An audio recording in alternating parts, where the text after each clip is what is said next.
That's the part that really eats at me the most. I get discredited all of the time because of things that happen to me outside of my control at Worlds. If I got beat, I'm more than happy to shake the guy's hand who beat me, say congratulations, and then just go back to the drawing board and make myself better. But to show up to something that I've dedicated my entire life for and worked so hard and sacrificed so much, I've lost girlfriends, I've lost jobs, I've been homeless, I've been starving, I have.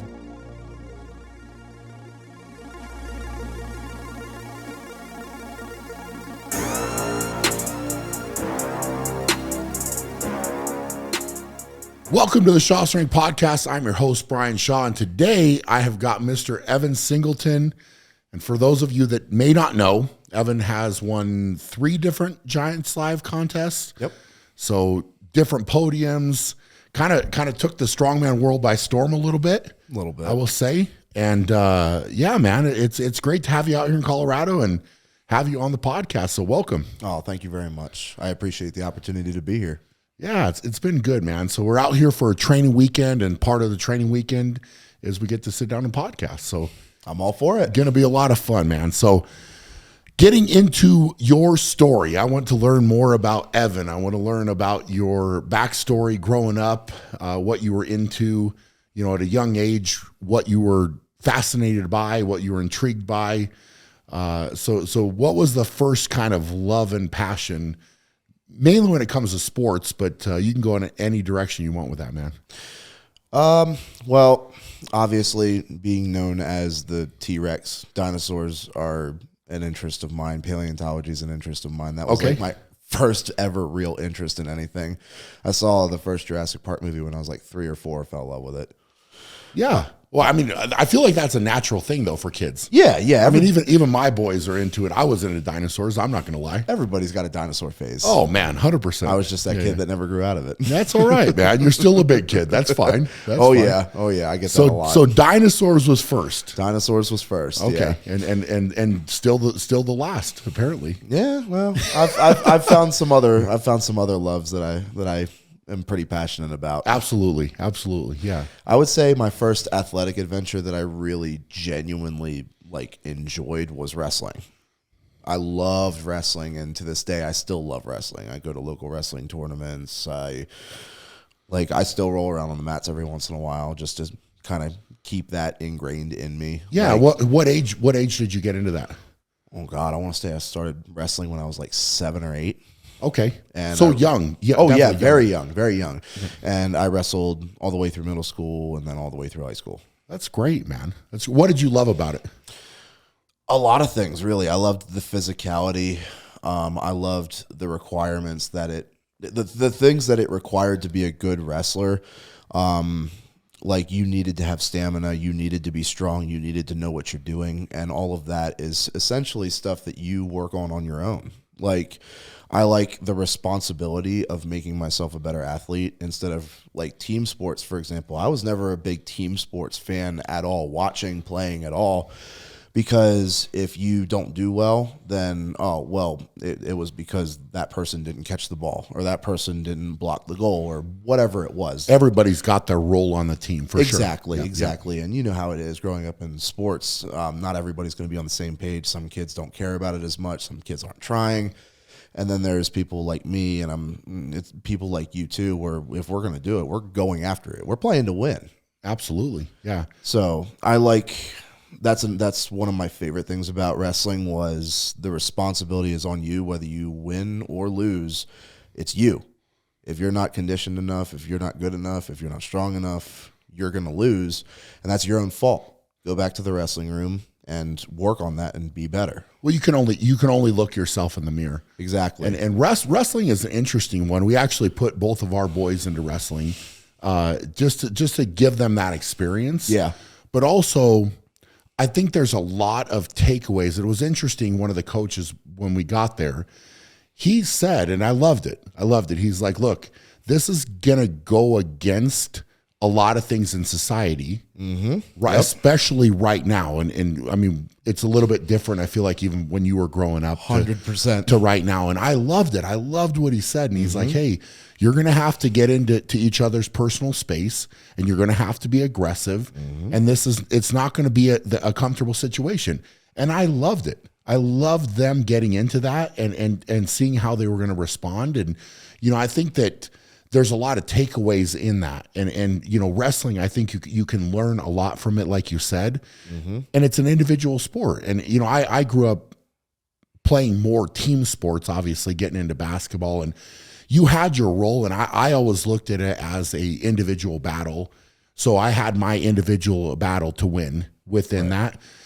But at the end of the day, you win and lose as a team, right? So you're exactly right. You're exactly right. And I still remember moments where there were big games and certain guys on the team failed their role, right? And again, you win and lose as a team. So you can't say, maybe I could have done something else, and that's the way I tried to think about it. But inevitably, you could have a great game and the team could still lose. Exactly. Right. And that's a tough one. For a lot of people, it's a tough one, man. So that it sounds like that was the case for you. Did you ever try team sports, or was it? Oh, I growing up, I played everything at least once. I did football, basketball, baseball, volleyball. I tried tennis. I went out for track. So you did everything. I did everything at least once. Everything. Did anything stick at all? Wrestling. Just wrestling. Wrestling was the most consistent thing in my entire young life.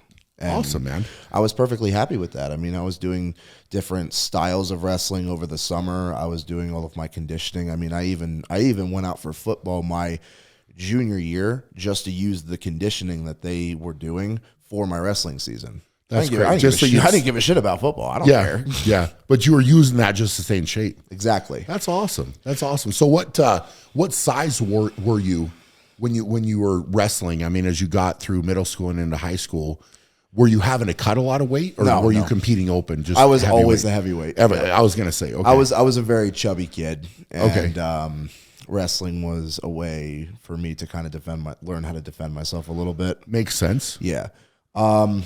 I don't know if you can relate to this or not, but when I was growing up, my parents they beat it into me that I'm much larger than every other kid that I'm going to be associated with. So if I get into a fight, I can seriously hurt somebody. Yep. And that's not something that I need to deal with or they need to deal with. So they told me not to put my hands on anybody. So that actually kind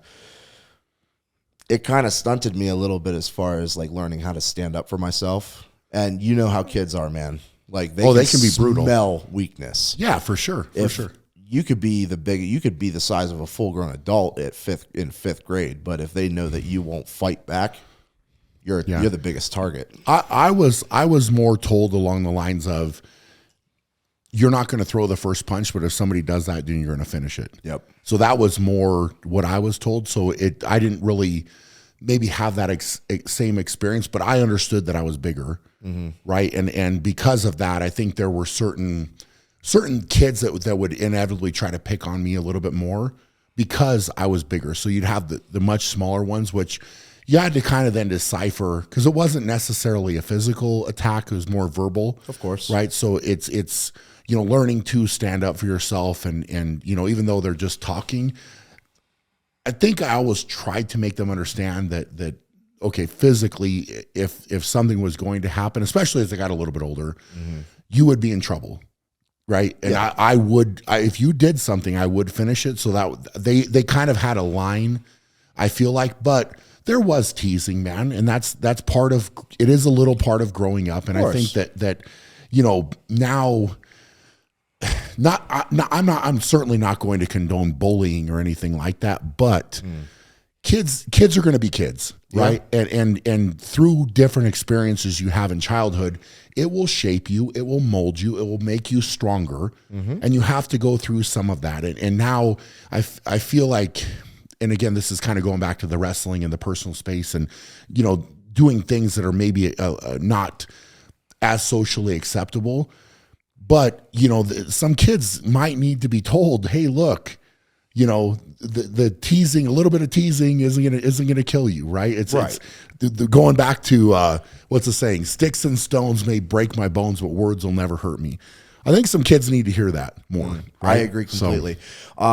In my personal opinion, obviously, again, same as you, I'm not going to condone bullying, but at the same time, you need, especially at a younger age, and this is just my personal opinion, but I feel like you need to go through a little bit of that controversial interactions with other people to learn how to deal with that, both emotionally and physically. Totally. You need to be able to stand up for yourself, and you need to be able to know that, like, I can handle this situation no matter what direction it goes down. If you're going to insult me, I need to be able to emotionally control myself. If you're going to attack me, I know how to physically defend myself. Totally. That's and you only learn that through those situations. Yep. I mean, well, unless you get in them, you don't know exactly. That. Yep. And I agree, man. It's very well said. Very well said. So the wrestling, I would imagine, probably gave you a lot more self-confidence, though. Yeah, right. I would say so. Because you had to be in better shape, and it was something that kind of naturally came. Now, when did lifting weights come along with that? I wanted to get better at wrestling because I was committed to wrestling. I loved the sport. I loved everything it did for me. And I will say this, both my wrestling coaches, Steve Hess and Mike Fowler, they are kind of directly responsible for a lot of the mindset that I have now with strongman and training in general. Train as hard, or if not harder, than you would be going out and stepping on the mat to compete. So that way, when you go out there, it's easier. Be intense, be aggressive, and have purpose. And my biggest one, nobody's going to do the work for you. So if you don't put in the work, you don't get the results. That's how it works. That's how life works. So a lot of the lessons that I carry around as an adult, I learned from wrestling, and I have wrestling to thank for that. Yeah, but that was the best thing that I had going on in my life was wrestling. It's all I looked forward to, and I wanted to get really good at it. So I was committed to making myself better, and one of those avenues was getting stronger. So I wanted to go to the gym. I started going to the gym in middle school when I was like 13. Perfect. Started going to that gym, didn't know what I was doing at all. I remember the first time that I went to the gym, I've seen people bench press before, so I tried bench press. I'm 13 years old. Like, I'm strong for a 13-year-old, but I'm not seasoned in weightlifting at all. Of course not. Yeah. I didn't know what I was doing. I put a plate on the bar. I put it on 135. First time ever touching a bench. Didn't start out with the bar. No. Just went right to a plate. Plate it up. I've seen people put plates on this, so this is how this works. Yeah. So in my dumb little 13-year-old head.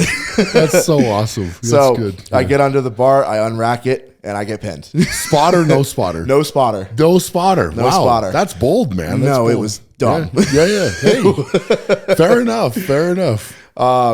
Yeah. So did you have clips on? How did you get out of it? Oh, I had clips on, yeah. And I sat there for a little bit, and actually it's another reason why I'll never make fun of anybody for going to the gym who's maybe less experienced or not as strong or anything like that. Everybody who's trying to improve themselves deserves respect.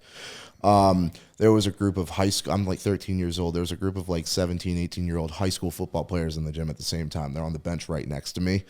And I'm pinned. I can't move, and I try to get one of their attention. I say, "Hey, can you help me? I can't get this bar off of me." And I remember the guy turning around. He looked at me, he chuckled, and then he went back to the conversation he was having and just left me there. Oh, wonderful! Yeah. Really so nice. I was there for a good 2 or 3 minutes before the guy who was running the weight room at the high school. He came over and pulled it off my chest. So he wouldn't help. The guy wouldn't help. No. He looked at me, laughed, and then turned back around. Wow. Yeah.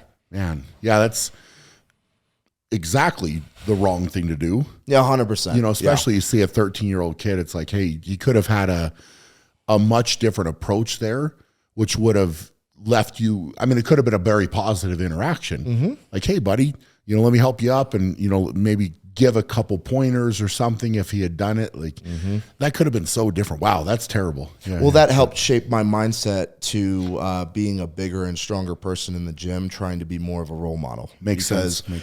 And I'm sure that you've gotten this too, interacting with like quote unquote normal people. I'm sure you've gotten this interaction too. It's like, wow, you're really big. you're really freaking strong. I was expecting you to be like a monster. I was expecting you to be kind of an asshole. And you're actually a really nice guy. Yeah. I've gotten that so much. And yeah, for sure. In my mind, why is it that because I'm larger than you and stronger than you that I'm automatically an asshole? That's always my question. Well, a lot of people like to use stereotypes, I think. 100%. Right? And so it's okay, you fit this stereotype, you must be that. Mm-hmm. And I think no matter what, for some reason, it's the, the bigger, stronger guys, okay, and maybe it's because we compete or whatever. People are not expecting that to happen, right? Yeah. Like, oh, I was scared to come up and talk to you. I was scared to do this, but I'm really happy I did because I got something out of it. But those people also that were scared that have a positive interaction with you are going to remember that too, right? So it's neat, man. I mean, it did shape, like having that experience, it shapes it too. Absolutely. And now you've gotten in a position where you're bigger and stronger and can have that. Well, happen. This goes back to kids experiencing adversity. I could have taken that situation and I could have became incredibly bitter and I could have seen myself as a victim. But I choose to use that moment as an opportunity to not only learn, okay, well, now every time that I have a bench and I'm going for something heavy, I have a spotter, one. Yeah. But two, I'm also taking that really shitty instance as an opportunity for me to be a better person than that person was to me. Makes sense. So I love it. If I'm in a commercial gym and it's like an accessory day and I'm putting up like 4 plates for just sets of 10, easy. Yeah. Some guy can come up to me that's benching a quarter on each side. I want that person to come up to me and feel comfortable asking me for a spot because I'll be more than happy to. Of course. More than happy to. And they'll remember it. Exactly. Yeah. Exactly. Just because you're big and strong doesn't mean you're better than anybody else. Yeah. So after that, you're going in, that's your first experience, but I'm assuming you learned, or did somebody kind of then take you kind of under their wing to show you a little bit more in the weight room? No. Or you just trial and errored it? I trialed and errored it, and I learned from watching people. Okay. I started picking up on what compound movements were, and I started structuring my workouts based on what I saw other people doing. Interesting. Okay. Yeah. Okay. And to be totally honest, I committed to wrestling, and I wanted to get stronger for wrestling, but I was kind of an angry kid. I had a lot of emotional stuff that I was dealing with and that I was working towards, that I was struggling with, and the gym has just always been therapy for me. It really has. The gym has always been a constant in my life, and it's always something that I could always rely on. Yeah. Girlfriend breaks up with you, parents get divorced, your pet dies, your friend screws you over, school's not going well, sports isn't going well. You can always go to the gym and burn it off. Makes sense. You always can. Yep.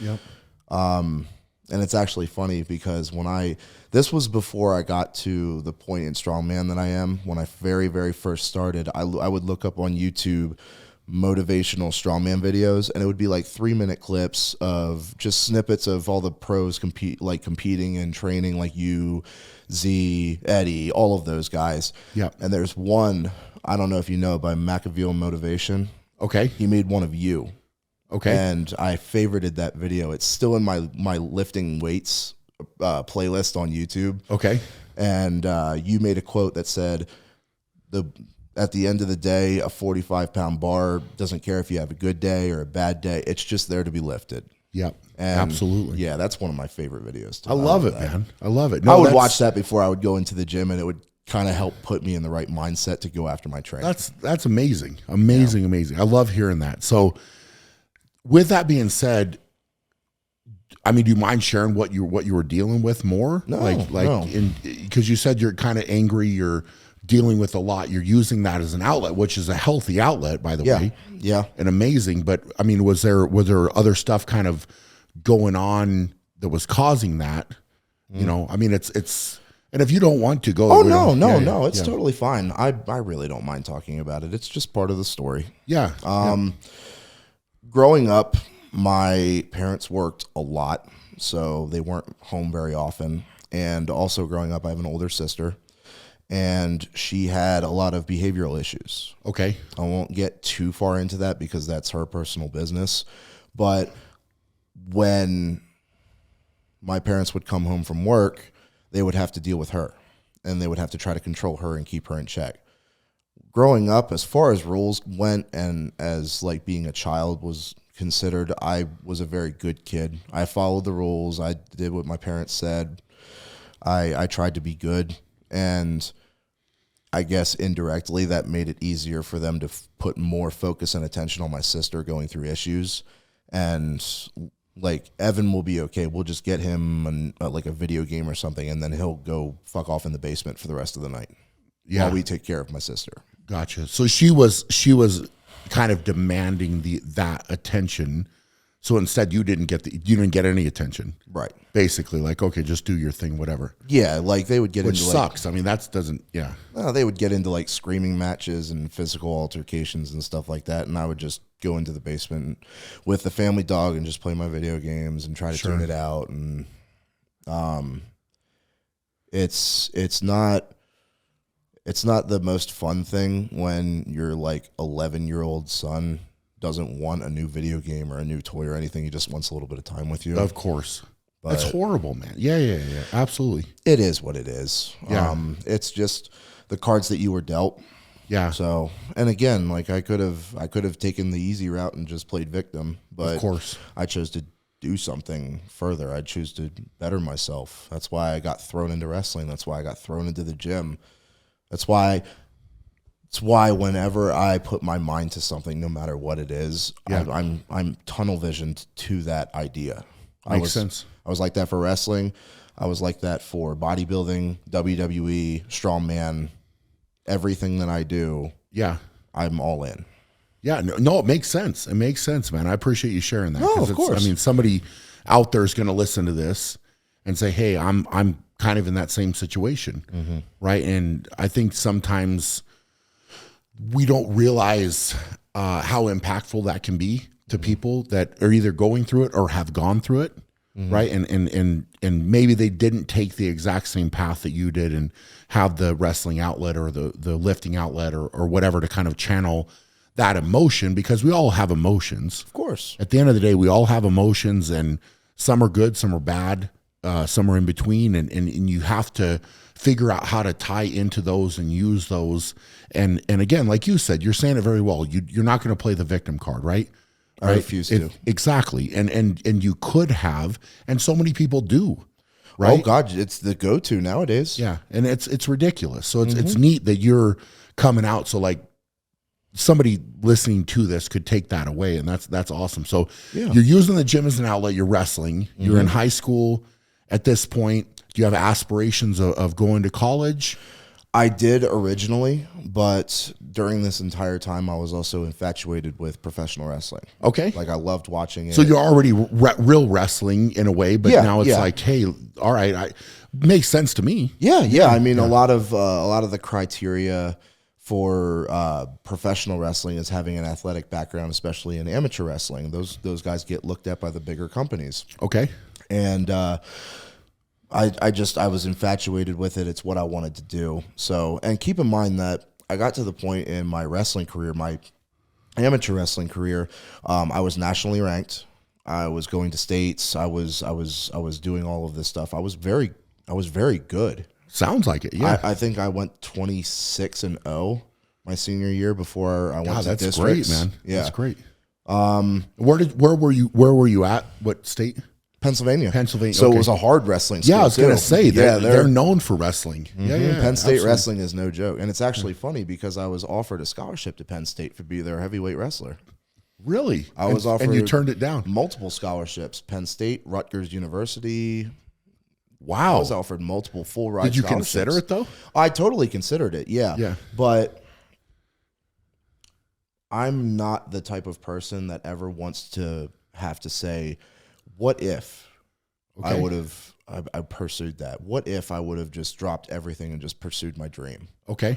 So you're saying your dream was to go WWE. Go WWE, yeah. Okay. Be a pro wrestler. And I just don't want to be that type of person like 15, 20 years down the road going, what if I would have pursued professional wrestling? Like, what would have happened?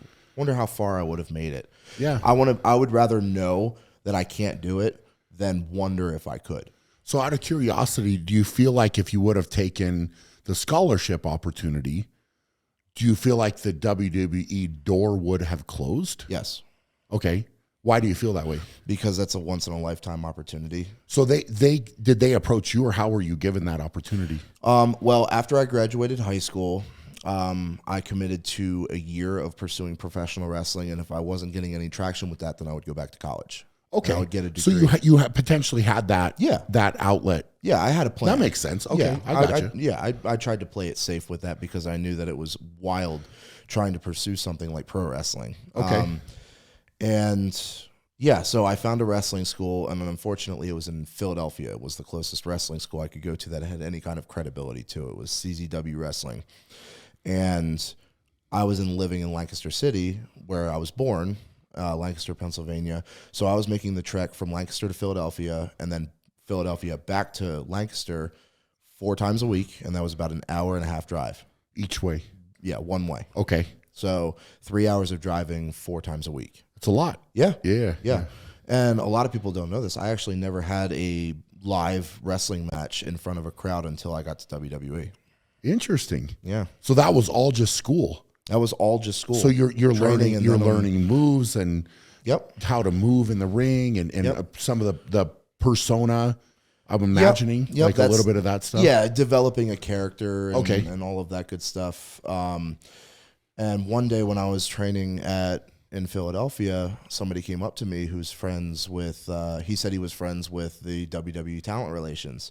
He said, "Kid, I think you have a really good look. You move really well in the ring. I think you have a lot of potential. Do you mind if I snap a picture of you and I get your information and I send it to my friend at talent relations?" And in my mind, there's no way that I can know for sure if he's being legit. Yeah. But what do I have to lose? Of course. Screw it. Why not? Go ahead. And sure enough, I got a phone call about 2 months later, a month or two later, from talent relations, the guy that he was referencing, and he offered me a week-long tryout in Florida. Okay. For WWE. Yep. And keep in mind, I'm 18 right now. I'm right out of high school. 18 Yeah, years not old. Yeah, absolutely. old. They flew me down to Tampa, Florida, where the training center was at the time. And I showed them what I can do in the ring. I cut a promo, and I stayed for a week. I just watched one of their live, in-person house shows, and then I flew back. And I just continued on with my life. I was like, okay, well, I hope that went well, and I hope I get a call back. And sure enough, about a month later, I got a call from John Laurinaitis, who was the head of talent relations, like the big guy that's in charge of hiring and firing, and he offered me a 3-year contract. Wow. Yeah. That's awesome, man. That's Yes. awesome. So doors were opening. Doors were opening. That's great. So I'm assuming you took him up on that. Oh, absolutely. Yeah. So where did you have to move then? Yep. I packed up my little 2002 Dodge Stratus with all my worldly possessions, and I moved down to Tampa, Florida by myself. Awesome. That's crazy. So you're still 18. Still 18 at that point. So 3-year contract, and you signed then and got into that. And how did that go? Not very well. Yeah. Well, I mean, I know a little bit, but I'm curious to hear more. The wrestling culture and the way that business is run is not as it appears on television. It's hyper political, like bad political. There's a lot of opportunities for people to do not so pleasant things and be rewarded for it. And it just didn't work out for me. I didn't feel like I fit in. I would imagine at 18, that's probably pretty eye-opening. It was it was a very overwhelming experience, but I will find the silver lining in it. Like my entire life, for the most part, I just spent in Lancaster. I mean, I've been to 2 or 3 states just for vacation or something like that.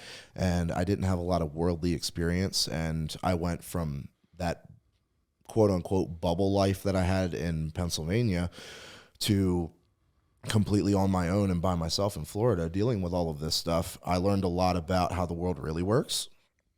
And I learned a lot about how people will treat you and how to deal with that. So I would imagine it's kind of a crash course with a lot of that stuff. Yeah.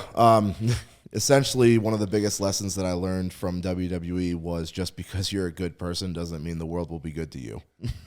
Hey, that's the truth, man. Unfortunately, it is the truth. Yeah, it is. It was a hard lesson to learn, but it's something that I'm grateful for now because it taught me a lot about how the world really works, and that's what I use today. Yeah. So how long did you stay down there? I mean, before you had your first live match? I want to say that I had my first live match maybe 2 months into training when they finally put me in there, and it didn't go very well. I mean, in the wrestling world, I'm considered green. I don't know what I'm doing in the ring. That took a little bit to kind of understand like ring technicalities and coming up with spots and stuff like that. Presenting a storyline in the ring. Yeah. It's obviously pro wrestling, well, shocker, it's not real. Yeah. It's a performance art. It's exactly what it is. Sure. So it took me a little bit longer to pick up on than I would have liked, not to mention the fact that the other people in the class didn't really care for me too much. So you were kind of butting heads with a few different people there? Pretty much everybody. Okay. There was like 1 or 2 people out of a class of like 30. And wrestling is a very fickle world in a sense of in WWE, if you don't have wrestling lineage, a lot of independent wrestling experience, or any kind of established name in the business, people aren't going to like you. And here I am, fresh out of high school, 18 years old, never wrestled a match in his life, starry-eyed. Sure, walking in the door. Walking in the door. I was not anybody's favorite. No, I mean, hey, man, I understand. You're walking into a situation where you're kind of up against it, right? And you're realizing this, and I can imagine, man, at 18, that's got to be a little bit tough. Yeah, it wasn't the easiest thing to deal with. Yeah. So how long did you stay there before everything kind of happened? Well, I was in WWE for a total of 3 years, my entire contract. I was in Florida for a little over 2 years, and a little bit before I hit the 1 year mark, I actually got injured during a match. I was wrestling with Eric Rowan, and he gave me a choke slam, and every move in professional wrestling is a work. So it's not meant to actually hurt you. Okay. I'll leave it up to the discrepancy of anybody who watches that match to make up their own mind. But the move was performed incorrectly, and instead of landing flat on my back, where my entire body can absorb the blow, I landed on the back of my head, and my head bounced up against the mat, and that sudden impact and rattle actually gave me a hemorrhage in the left side of my brain. Man, and that was only a year in. Less than a year. So did that get assessed, or how did you find that out, or what was the repercussion from that? Well, it kind of gave me symptoms that I have to deal with to this very day. Okay. My memory is terrible. My short-term memory is almost non-existent. Man. I mean, I have sensory overload very, very badly. Okay. There's anxiety and depression issues that I have to keep in check. Otherwise, it gets really bad. Gotcha. Really bad. And yeah, I also can't take any sudden or extreme impacts to the back of my head where obviously I bounced my head. Otherwise, I could run the risk of that injury reopening. And this was explained to me by my neurologist too. Any impact to the back of my head like that could potentially reopen that wound, and I will bleed inside of my skull until the pressure built up actually compresses my brain, and I'll die. Man alive. Yeah. That's crazy, man. Yeah. So, but that was only a year in, and you said you finished the 3 years. Yeah, I was still under contract for 3 years. Yeah. Okay. After that match, I never wrestled another match. So you didn't, I was going to say, no. Like I thought you got out when that did happen, but no. So what, were you just kind of then just training, or I was stagnant because my neurologist wasn't clearing me to exercise, definitely not get in the ring. Okay. And everything like that. But keep in mind that I still can't remember from the moment that it happened until about a month to a month and a half afterwards. I have no memory of that at all. It's just black. Wow. I don't remember any of that. I don't remember how I got home that night. I don't remember what the trainers that were on site said. Nothing. So nothing at all. So you're basically, waiting to get cleared to get back in. Yep. And you're still under contract. So I imagine that's kind of, I mean, did you want to wrestle again, or after you're hearing this, you're like, wait a minute, I don't really want to. I don't want to go down that road again. I wanted to, but I also wanted to be smart about it because what my neurologist told me, she told me that if I take another hit like that, I'm dead. Yeah. No, it's a big. That's not. You can't play with that. Right. Obviously. Yeah. Right. So, and believe me, the WWE staff wasn't very helpful either. Yeah. I remember their head coach at the time, who he's been fired now for misconduct. Go figure. Yeah. He would text me every day, and he would kind of like try to pressure me into coming back to practice and training and getting back in the ring and all Even of that. with that diagnosis. Well, here's the funny thing was, for like months afterwards, like he would text me every day, like, when are you coming to training? Are you better yet? Like, what's going on? Yada, yada, yada. Yeah. And they sent me to get CAT scans. They sent me to get MRIs from multiple different neurologists and multiple different techs and everything like that. I've done multiple sleep studies. I did the study where they actually hooked wires up to my head, and I had to walk around with that for a week. Oh, wow. Yeah, I've done everything multiple times.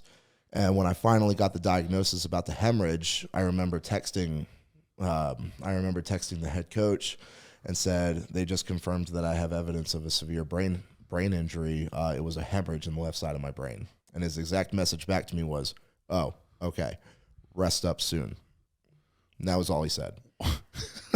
But he stopped harassing me after I said that.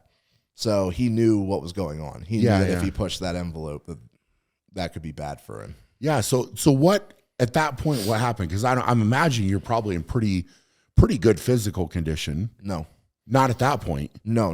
Wrestling wise. Oh, when I was wrestling? Yeah. Absolutely. Yeah. I was super athletic. So you got that diagnosis, and then is that where things kind of fell apart on that end? Yeah, okay. It really was. I mean, here's another example of the love that I got from the WWE faculty, I guess you could say.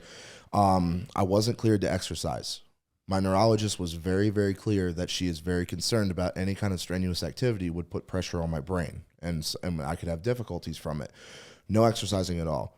So you can imagine I'm not allowed to exercise, something that I've been doing for like 9 years now. Well, that's your outlet. Yeah. That's your outlet. Yeah. 8 years, whatever it was. So I'm not able to do that. I lose a lot of my motivation, and I start eating like crap. And I'm just figuring. So what? Just to give an example, what body weight were you at when you had the injury? 245. And just lean, I'm imagining. Yeah, lean. I had abs, definition, all that good stuff. And then where did you go to? 385. 385. 385. Wow. I have the pictures to prove all of this. No. I feel like I've seen them. Yeah, I've seen. Probably. Yeah. That's insane, man. Yeah. So how long did it take to put that much weight on? It took a while. Okay. It took a while because I remember I wasn't able, because after I was pretty much just committed to being done with wrestling. I moved back to Pennsylvania where I could try to start over. Yeah. And yeah, that's when I really started putting on weight. But I do remember that after I was done with WWE, my contract had expired, and I was talking to the neurologist that I was seeing at the time. I finally got the green light to go back to the gym. So how long did that take? It probably took about 2 years. So 2 years you weren't cleared, and since you were under contract, at that point you could not go. Right. So even were you trying to? I'm guessing you didn't sneak or couldn't sneak on your own to go, or you were scared to go. I was scared to go. Okay.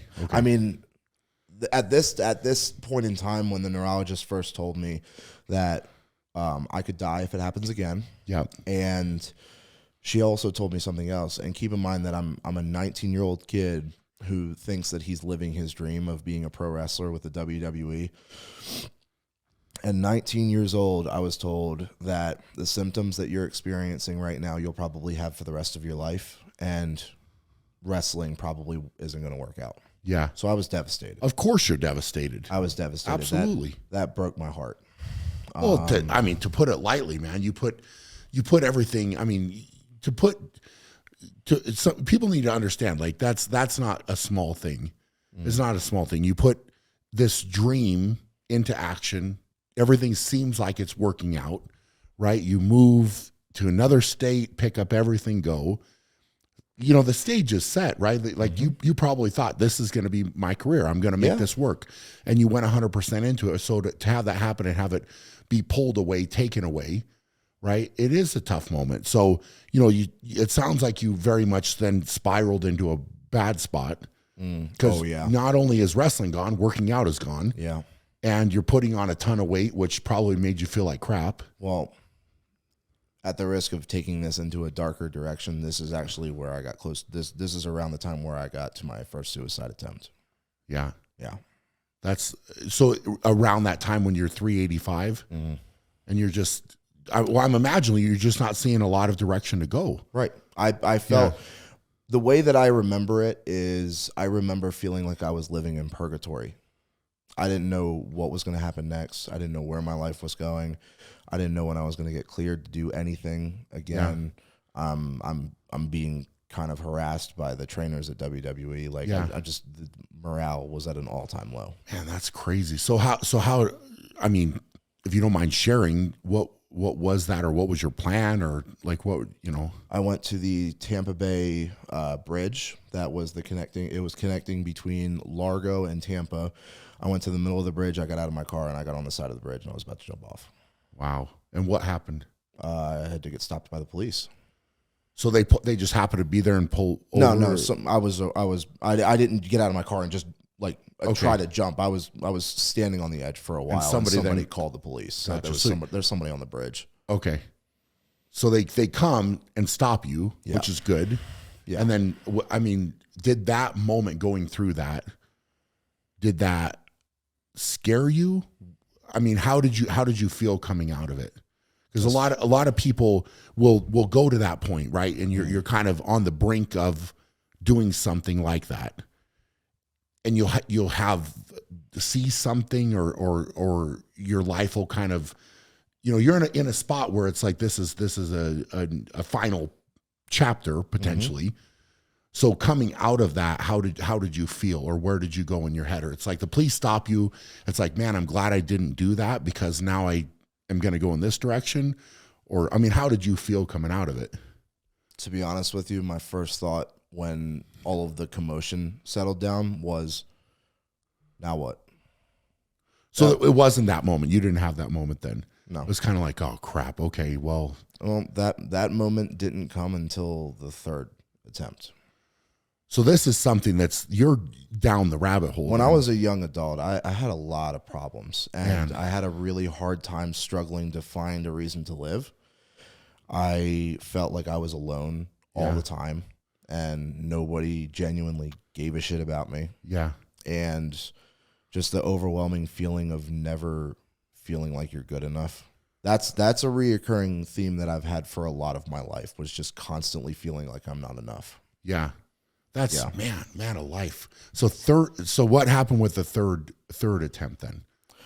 It was a bridge. Again, I got stopped when I was in Pennsylvania. I went to the Harrisburg Bridge, and I was about to jump off that, and somebody called the police and stopped me. And that time I ended up getting put into a 3-day, 72-hour hold. Okay. That's pretty much just like making sure that if they release you, you're not going to go out and do it again. They checking your mental stability, yada, yada, yada, all that stuff. Okay. That was, oh God, when was that? That was after bodybuilding. That was around the time where I found Strongman, honestly. So you had at that point you had dropped the weight then?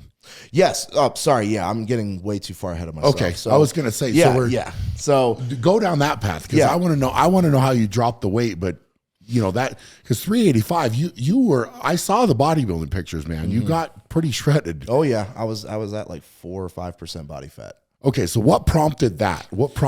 So that you're going down this road? 385 is not going to be Evan at 385 anymore. Right. Now you're going down the bodybuilding. Right. So rewind just a little bit. A little bit. I'll go back in time just a little bit. Okay. So I'm 385 pounds. I'm not exercising. I'm drinking 2 liters of soda and eating an entire pizza to myself every single day. Oh my goodness. Every day. Wow. And I finally had an appointment with my neurologist, and she actually gave me the green light to go back to working out. She says that she thinks that the progression of my recovery and my symptoms have started going down in consistency. So I think we're okay to just dip our feet in, like start off slow and be smart about it. Yep. Don't push yourself too hard at once. But I think that you're okay to go back to exercising.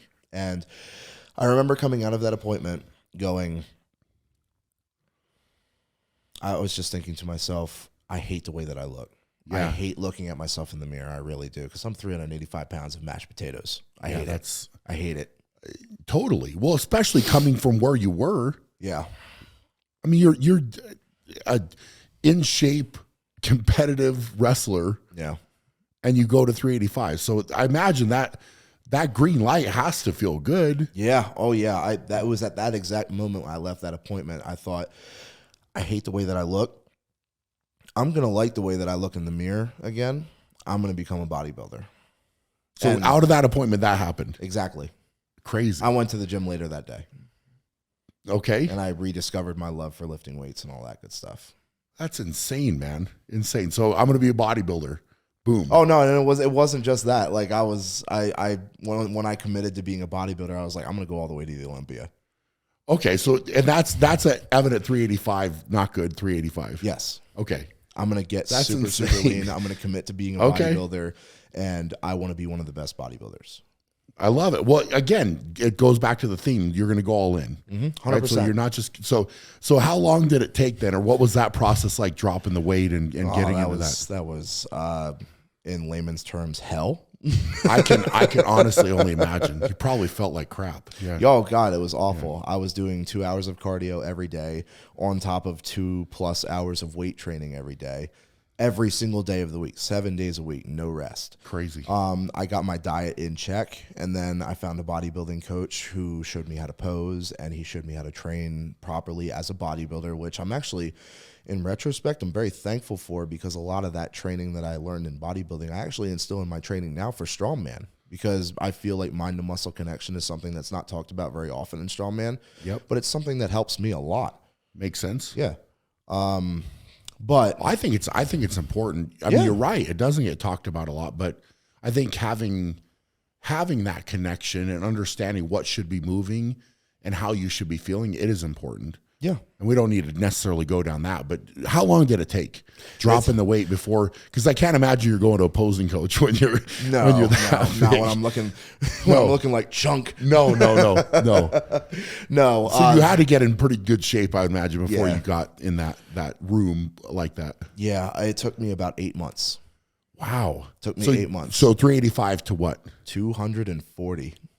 So you dropped 140 pounds basically. Yeah. Wow. Yeah. That's crazy. 8 months, man. I got on stage at 241 pounds.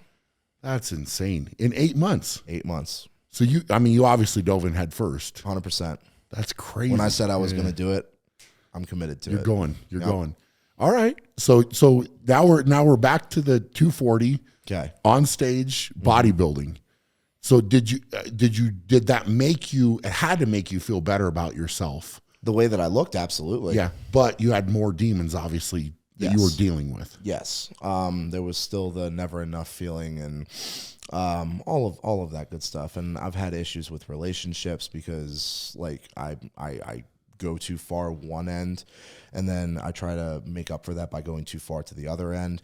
And keep in mind that growing up, I was never exactly like, I never had a lot of female attention, let's put it that way, growing up. So I didn't have a lot of experience with that. So later in life, when I'm a young adult and I start dating and all of that, I didn't know how to conduct myself and all of that. And I never did anything really bad or anything. A lot of my earlier relationships faltered because of me, and I just didn't know what it really took to be in a relationship. Well, I mean, hey, that makes sense. Yeah. It makes sense. Natural, bro. Like you're not going to know all of that out of the gate. And especially coming from your childhood and what you got to see, I'm imagining is probably not setting a super healthy example of what things could be like, right? To say the least. Yeah. So, I mean, I feel like that's a natural response. So you're getting that attention, but you're still not feeling like you're enough and that you're loved and, this type of thing, I would imagine. Yeah. And it was after my bodybuilding show. My bodybuilding coach is a cop, excuse me. And if he hears this, I never told him this, so sorry.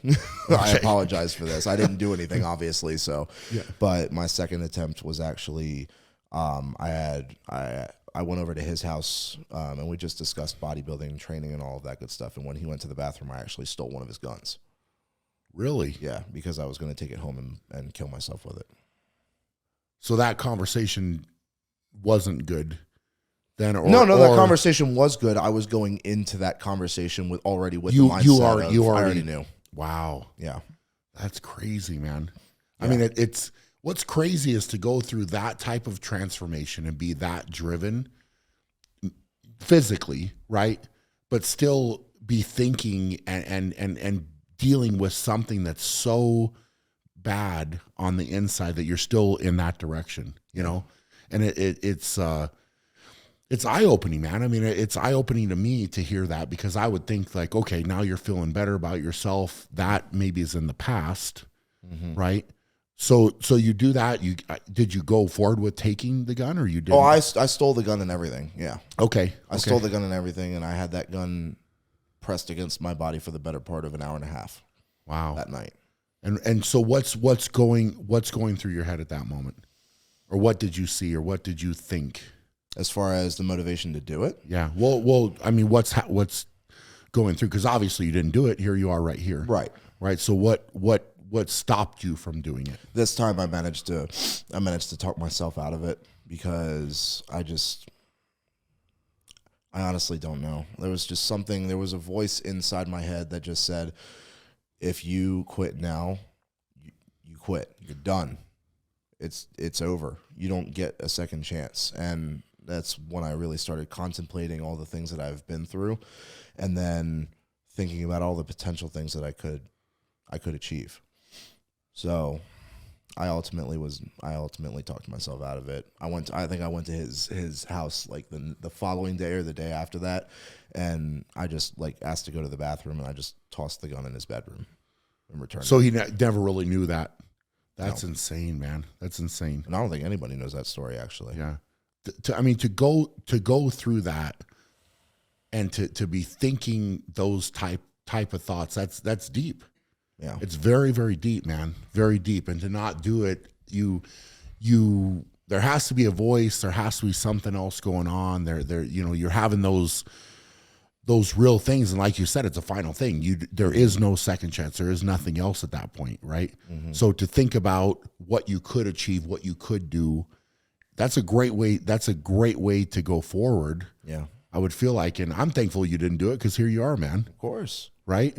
Yeah. And I feel like there's a lot more to the story. So at that turning point, because we're going to call it that, I feel like that's what it is. Yeah, right? I would say so. What then happened from there? Well, I felt like I needed a change in my life, because bodybuilding was a great experience, because I learned so much about training, nutrition, supplements, and all of that good stuff. Yep. But it was also very good because I feel like I was able to prove to myself, like, if you set your mind to it, you can do it. Like, you lost 140 pounds and got on a bodybuilding stage, and you looked like a bag of pudding when you said you were going to do that. You've now said mashed potatoes, pudding. These are all descriptive. Can you tell that I was a fat kid? Yeah. Hey, bro, you've now referred to it in several different ways. I'm just pointing that out. So you look like to keep it interesting. Yeah. Hey, I could take notes of like all the different things you're saying. Fair enough. So you look like that. I mean, yes, there's a significant change. It's not easy. Right. It's not easy at all. Is anybody out there that has been in that position, gained a lot of weight, tried to take the weight off? Mm-hmm. There's so many different things that can stop you from doing that. So 100%. For you to do that and to get on a bodybuilding stage is commendable, number one. Thank you. And it shows the drive, it shows the motivation, it shows the discipline that you can put on display. Right. Is what it does, right? Yeah. And that brought a lot of that to light, and it helped me realize that I am capable of anything as long as I work for it and I put my mind to it. Absolutely.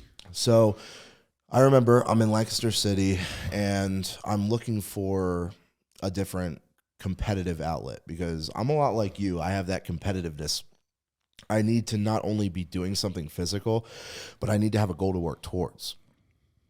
And I want to be able to put that on display in some kind of a competitive nature. So I did bodybuilding. In my head, there was 2 avenues that I could go down. There's strongman or there's powerlifting. And actually, my first intention was to get into powerlifting.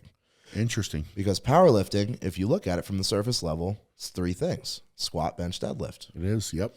Strongman's got, 50 plus things? Almost unlimited with all the different variations. Yes. Right. Yeah. So I thought that would be an easier transition to go into powerlifting. I'll learn these three things. I'll get very good at them. And then I'll try strongman. And I'll do a competition and all of that. And then I'll pick which one I enjoyed the most and pursue that.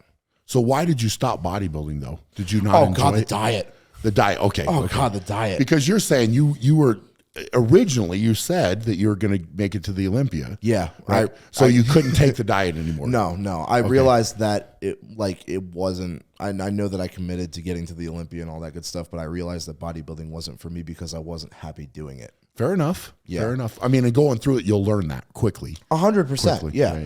But again, I put everything that I had into it, including wanting to be on the Olympia stage and all that Absolutely. stuff. I was dedicated fully to it. No, totally. I get it. It. You go through it and it's different. So now we're talking powerlifting and strongman. Which one came first? So I looked up a local strongman and powerlifting gym that I could go to just to ask some questions because I never had a serious strength outlet. Every time that I ever lifted weights when I was younger and all of that good stuff was either to lose body fat and to get better or was to get more physically fit. I never actually trained for strength until I started strongman ever in my life. Even when I was bodybuilding, I never deadlifted ever.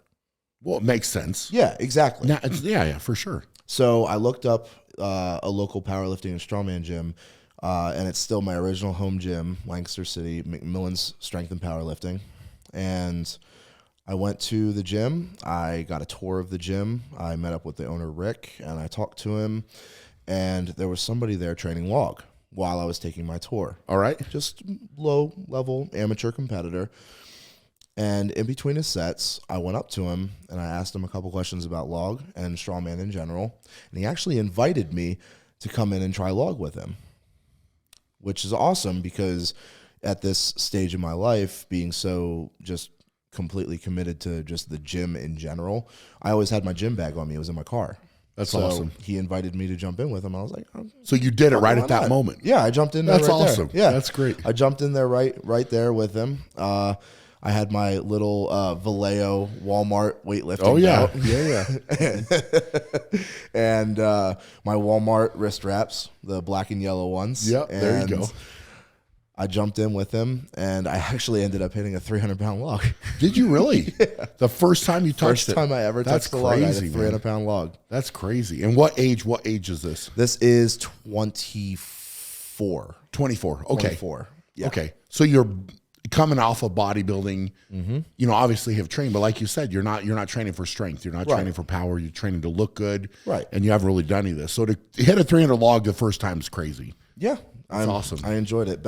I guess my benching has always been really, really good. And I guess I had some kind of carryover. I mean, don't get me wrong. It was fuck ugly. Yeah. Hey, you got it, man. You got it. Yep. But I ended up getting it. And he saw that. And he told me that was really impressive for the first time ever touching a log. And he invited me to come train with him again tomorrow because he was doing farmers. Okay. So I came in. I trained farmers with him. I got a membership to McMillan's. Yeah. And I was still kind of on the fence of powerlifting or strongman. I tried farmers. And I actually ended up training with this guy for the rest of the week. Awesome. Yeah. So George Pearson, he's one of my best friends. I consider him like my gym dad. Got it. I love that man to death. I really do. I owe George Pearson everything that I have today.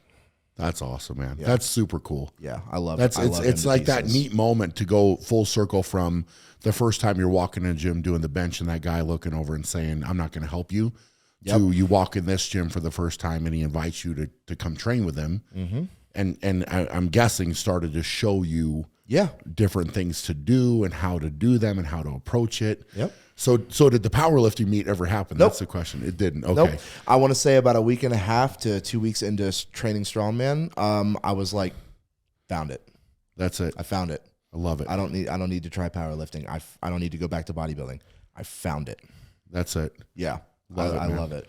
I loved everything about it, and it reminded me a lot of wrestling and why I loved wrestling, because it's an individual sport.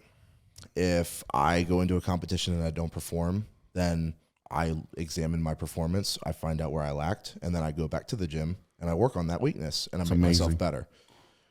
I fell in love with the sport, man. That's awesome. I really did. No, it's hard not to when you're driven like that and when you're competitive, and especially when you want to push yourself and you're in control. Yep. Right. And now you found something that you're in control of, and your attitude and your effort and your discipline, all of those things show up, you know, and that's great. That's great. I mean, I'm happy. You wouldn't have enjoyed powerlifting as much, I can tell you that. Oh, and you know that. I've been to powerlifting meets, like supporting friends who powerlift and all of that, and I gotta say, I dodged a huge bullet. I can tell you from knowing you that you would have got bored very quickly. 100%. Yeah, there's 100%. No way that would have kept your attention or focus. Nope. For any extended period of time. Nope. So you're 100% right. You picked correctly, my friend. I couldn't agree more. No. So what was the strongman journey like then? So you get in your training, and when did you compete, or how soon did you compete? Well, and I wanted to start by saying I wasn't familiar with what strongman was when I started training it. I knew it was a strength sport, and it was in my mind at the time, it was on par with powerlifting. Like, it was one of the big three for me: powerlifting, bodybuilding, strongman. Yeah. So that was my extent. I didn't watch it when I was younger. I didn't know anything about strongman until I was 24. Okay. But just how much I fell in love with it. I mean, that's when I started watching old tapes. That's when I started watching old competitions and training videos and looking up different competitors. And side note, not blowing smoke up your ass, but genuinely speaking, when I got into strongman and I started examining competitors and stuff, you were like my biggest inspiration. That's awesome, man. Because I saw you, my deadlift was dog shit when I started strongman, by the way. It was a 600-pound deadlift. It was hitchy, rounded back, shaking, everything. It was awful. Yeah. And I thought that was because of my height, I was going to be terrible at deadlift. That was just going to be a horrible event for me, and I was just going to have to make up points everywhere else. Not only because you were American, but because you were so tall and you were just dominating. You were everything that I thought I was weak in because I was tall. I watched you, and you would do it like it was easy. Yeah. So that gave me the motivation. He's tall and he's doing this shit. I can. So being tall is not an excuse. I am going to work on it. Yeah. Speaking to that, I had different people tell me that because I was tall, I wasn't going to be good at different things, right? And I never listened, never listened. And it's neat to hear you say that to me about that, because I had to kind of fight those battles too, to kind of, I don't want to say prove to people that it was possible, but in a way, kind of, right? Because it was this stigma. It was this, hey, you're tall, you're not going to be good at this, you're not going to be great at that. Whatever, man. So it's neat to hear from you that you watched that, and in some way, shape, or form, I helped with that for you kind of pave that way. And now, I mean, look at where you're at now. It speaks volumes. So that's huge. That's huge, man. Yeah, I'm in the same boat. I mean, I've had people my entire life telling me I wasn't going to amount to anything. I wasn't going to be able to accomplish what I wanted. I remember I had an English teacher when I was in high school. I think in my sophomore or junior year, I told her I wanted to be a pro wrestler with WWE, and she said, "You really need to be more realistic about your life goals." Yeah, that's, well, yeah. Those people, you know, a lot of times, I feel like people that say things like that aren't necessarily happy. No, with themselves. No, this woman was middle-aged, short, and fat. Well, I'm just speaking in general. You know, you could speak about her specifically. That's fine. But, you know, in general, a lot of times people around you, if you set a big goal or something that's crazy to most people, right? Like you throw it out there, crazy to most people. A lot of times people will come back and say, you can't do this, you can't do that. But a lot of times it's just because they're insecure. Yeah. They 100%. are insecure themselves. And if you go out and do something big like that, it will make them feel worse about themselves. Absolutely. Right. It And reminds that's them of all the things that they could have done but chose not to. exactly. So it's awesome that you've been able to do that. But you know, you're getting into the sport, you're doing better with it. Yeah. And you know that stage is set. So how did it progress? Because I'm guessing that you probably went into strongman the very much the same way. Look, I'm not only going to do this, I want to go to the top. I want to be there. As soon as I was fully committed to strongman, I said my goal was to get to World's Strongest Man and win. Awesome. I want to say I said that within 2 weeks of training it. Yeah. Well, it sounds like par for the course, It's right? it's a consistent thing in my life. Yeah. Yeah. You're going to go all in, man. Yep. So I'm training. I'm getting stronger. I'm getting all the beginner gains and all of that good stuff. And I'm working, just trying to get more familiar with the implements, getting stronger, trying to build my my ability of being faster, stronger, all of that good stuff. And yeah, I think by the time that I felt like I was ready, I was actually pushed into it again by George Pearson to start competing. We found a competition. It was North Carolina's Strongest Man, and it was in 2018. That was my first competition ever. And I chose that competition, or should I say I was coaxed into doing that competition, because the winner of the open heavyweight category got an invite to Giants Live. And awesome. I knew in my head, through all my research and everything, Giants Live equals World's Strongest Man. You get it's there, on the path for sure. Exactly. Yep. So in my mind, all right, well, this is how I can push to get to World's Strongest Man, is going to Giants Live. Absolutely. So I go to North Carolina's Strongest Man, and it's funny because I obviously I was a no name. Nobody knew who I was. I showed up to the competition, and until about halfway through the competition, when I started winning, nobody like really said anything to me or talked to me, which Really? is fine. Yeah. I get that. I'm new. Nobody really knows me. I get that. And I start going through the competition, and I start winning. And around the third event is when everybody started coming up to me and started asking questions like where I came from and like how'd you get here and all of that good stuff. And I ended up winning that entire competition. And if I remember correctly, there was a 6-stone series, and I only had to load 2 stones to win. That's awesome. I was so far ahead. That's awesome. So great. I mean, that had to solidify all of it. Yeah. In that moment. That was right? the first step towards like, yeah, this is definitely the right path. That's awesome. So you got your invite from that then. I did. And you competed, was it North American? North America's in 2018. Okay. And I competed in that. That was the first time I met like Colin Bryce, Darren Sadler. That was the first time I met Rob Kearney, Mark Felix, Lawrence Chalet, Trey Mitchell. Yeah. A lot of names there for sure. Yeah, absolutely. And I obviously I made a lot of rookie mistakes. I made, like, the events were good for me and my strength was there. I just made so many mistakes, and I ended up coming in 8th place. All right. So, all right then. So there goes that. So I'm going to go back to training, and I'm going to make sure that I don't make those mistakes again. Yep.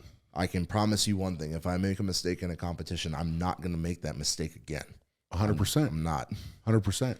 So I go back to training, and everything is going really well. My numbers just keep going up and up. I start getting faster. I get better conditioned and all of that.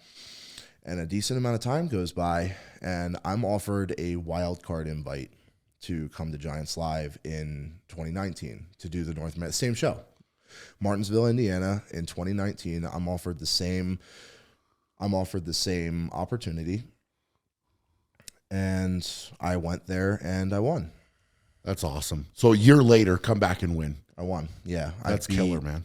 Everybody, Rob Kearney, Kevin Fairs, Mark Felix, Trey Mitchell, Bobby Thompson. They were all there. Yeah. Beat them all. That's awesome. Yeah. And then I actually was given the opportunity, because of my performance there, to go compete in Giants Live, the World Open. It was in Manchester. and that was the first time I was ever out of the country, which was very exciting. Yeah. And side note, I never considered myself somebody who was ever interested in traveling at all. Never had an inkling for it. Never gave a shit, if I'm totally honest. I'm happy with my life and where I'm at and what I'm doing, so I don't need to travel. I don't need any of that crap. Yeah. And I actually just fell in love with traveling. I really love traveling, like all over the United States, to different countries, to see different cultures, try different foods, meet different people from different walks of life. I love that. Yeah, I really do. I can tell that you do. Yeah, and Strongman opened that door. Absolutely, yeah. I don't know if I ever would have discovered that about myself if I wasn't doing Strongman. That's neat, man. That's neat. But back to the story. Yeah, do the World Open then. Yep, I do the World Open. I end up coming in 5th. That was the year Mateusz Kieliszkowski won. Excuse me. And so because of that performance, I was on the circuit. I guess you could say I'm on the pro circuit now. And I was actually given the opportunity. One of the guys who runs the Arnold South Africa, the Arnold World Tour Series was still a thing at this point in time. Yep. And the man Gerard, who runs the Arnold South Africa, reached out to me and actually offered me an opportunity to come out and compete in the Arnold Africa, which I thought was awesome because obviously when you start Strongman, the two big competitions at the time, was World's Strongest Man and the Arnold. That's it. Yep.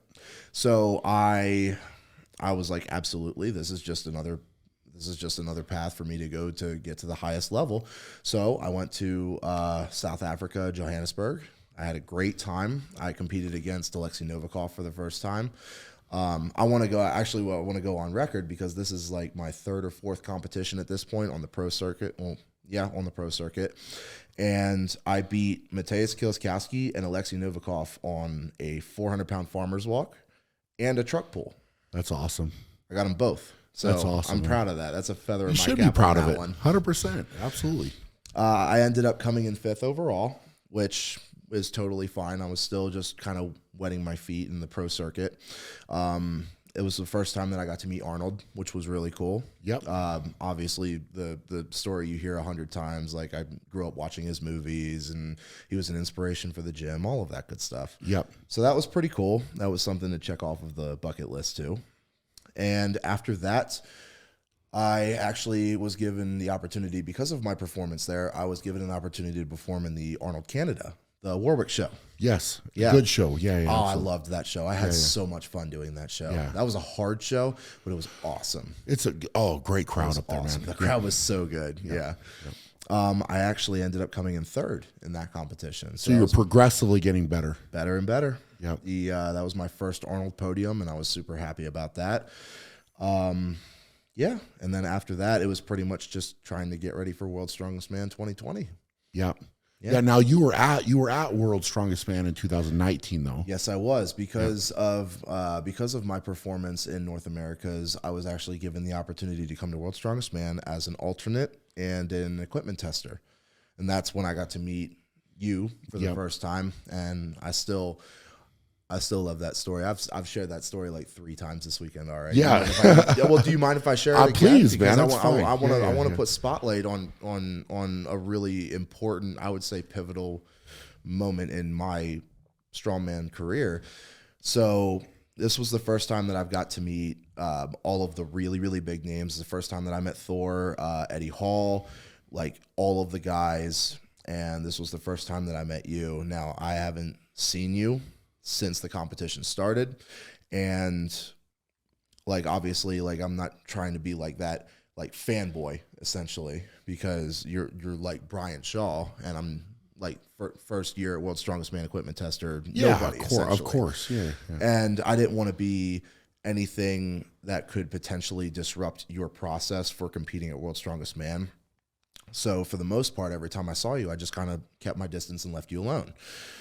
And I remember you were outside of the athlete's tent, and you were getting ready for, I believe Stones was the last event, and you were getting ready for that. And in my head, I thought to myself, this is probably going to be your last opportunity to talk to this guy before like we all go back home. So you might want to take advantage of this now. He doesn't look too busy right now, so just go for it. So I went up to you and I introduced myself and I said, "Excuse me, Mr. Shaw. My name is Evan Singleton. I'm brand new to the circuit. I'm really new to strongman.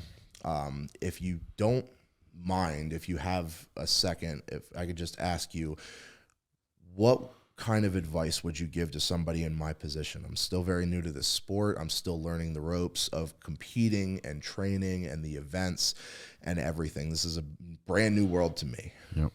And I remember you being so welcoming and so willing to share experiences and go over everything, and not just like glaze over a bunch of different topics, but actually go into detail about everything. And we stood there for probably 15, 20 minutes before Andy actually called you into the athlete tent, and you were like, "Okay, I need to go do my leg compressions, walk with me." And you actually invited me back to your part of the athlete tent where I sat next to you while you were doing your leg compression stuff, and we just kept talking for like another 20, 30 minutes. Yep. And then that's when you had to start getting ready and focused and all of that good stuff. So, but like what that did for me, it showed me so much of the type of person that you are, but also it really opened my eyes to what this sport is, as far as the camaraderie and the brotherhood and wanting to see everybody succeed. It's just something that you don't see in any other sport, which is what I think part of the reason what makes strongman so special is that it's just, we care about each other. You don't like genuinely care about each other. Yeah. You don't see that in any other sport. No, you don't really. And I mean, I obviously remember that too. And it's neat. And I would do that all again. The same way, right? It would be, for you or for somebody else, it'd be the same thing in a lot of ways. But it's neat. It's neat to see it come full circle, because there's only been a couple guys that have talked to me or asked questions that way that have actually kind of followed through and been able to take that next step. Yeah.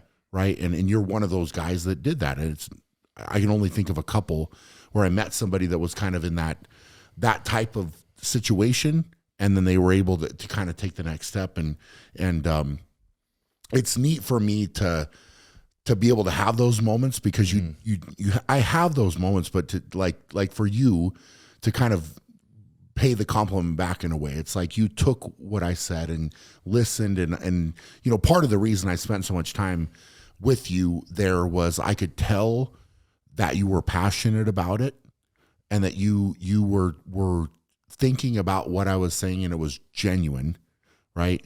And you can tell really quickly, right? Because I could tell you were passionate. I could tell from the way that you were approaching everything at World's Strongest Man that year that you wanted to be there. 100%. That you wanted to be in that role, and you wanted to earn a spot at the table, so to speak, right? And so it's easy to talk more to somebody like that too, because the passion is there, and I could see that. So, it's neat that it worked out the way that it did, right? And it's kind of come full circle that now we're having this conversation, which back then, who knows if we don't have that conversation where you go, whatever, right? Right. So it's neat. It's neat for me to hear you say that and to kind of have it come all the way back, right? It's pretty cool, man. Yeah. It's pretty cool. So you then, through your performances, earned your spot at World's Strongest Man in 2020. I did. Right? So from 2019, now 2020, weird year, obviously, strange, whole situation, whatever, which we don't need to go into. We don't need to acknowledge that. No. But you're at World's Strongest Man in 2020, and something happens there in the qualification group, right? So talk about that. Talk about how that came up and where you were at, because you were doing well. I was winning my heat. Yeah, winning your heat to then what happened? I'm in a great position to win my heat. I'm feeling good. I'm feeling confident. My conditioning is on point. Strength is there. Get into the last event of the heat, which was double dumbbell clean and press medley into a circus dumbbell for reps. Yep. and I do all of the double dumbbells with no issues, felt strong. And then we got to the dumbbell, and as soon as I picked up the circus dumbbell, I felt something was off. But I cleaned it, I got a press with it, I dropped it, and then I grabbed it again for the next rep, and the second that it left the ground, my arm popped. And through my experiences of talking to guys, knowing that injury is the most common and reoccurring injury in strongman, I knew what it was the second it happened. But in my mind, I only thought two things. This is your first world's strongest man, so you better not fucking give up. Yep. You are setting the tone for the rest of your career. I don't care if you die, you have to go. Yep. And two, it's already gone. So what could it hurt? Go for another rep. Sure. Screw it. So obviously when it popped, I dropped it. So we're talking about it for those people. Evan's talking about torn bicep. I was going to. Yeah. Okay. Yeah. It's storytelling, Brian. No, hey, man. Hey, yeah.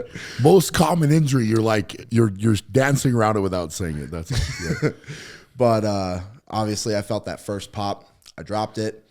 I had that thought process. So I went for another dumbbell. I went for another rep. I grabbed it, and as I'm cleaning it, it pops 2 more times. Yeah. So 3 pops altogether.